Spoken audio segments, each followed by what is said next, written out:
حضرت ابو ایوب انصاری رضی اللہ تعالی عنہ آپ روایت کرتے ہیں، فرماتے ہیں کہ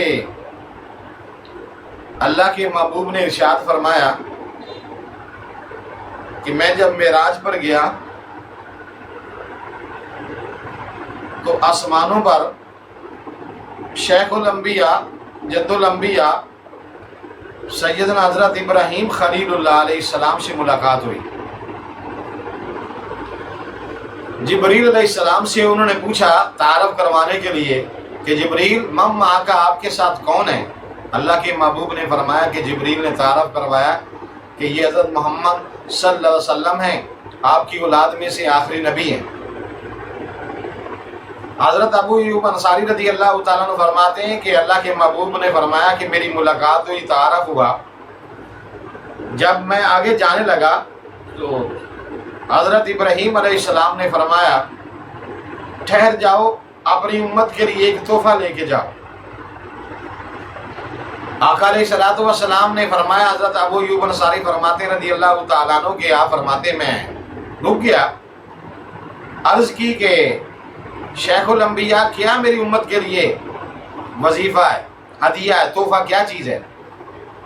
تو حضرت ابراہیم علیہ السلام نے فرمایا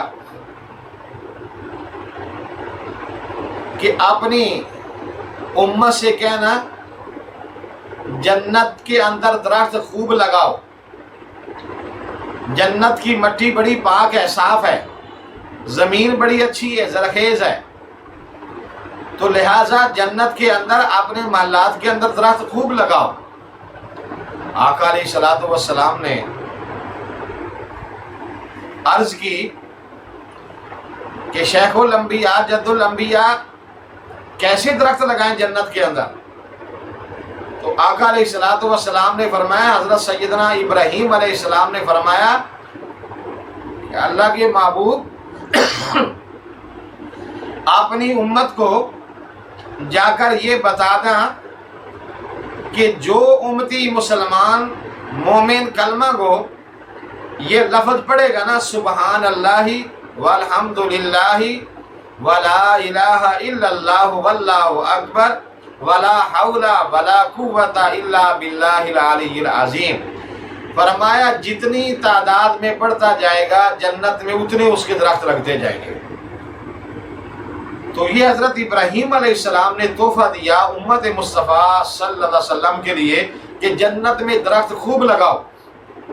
تو میرے بھائیوں، آج میں آپ کو یہ ایک ہدیہ پیش کر رہا ہوں، ایک وظیفہ آپ کو یہ بتا رہا ہوں کہ گھر بیٹھے، دکان پہ بیٹھے، دفتر میں بیٹھے، آتے جاتے یہ اس کلمات کا ورد رکھیں اور ان کو پڑھیں، سبحان اللہ والحمد للہ ولا الہ الا اللہ واللہ اکبر ولا حول ولا قوت الا باللہ العلی العظیم۔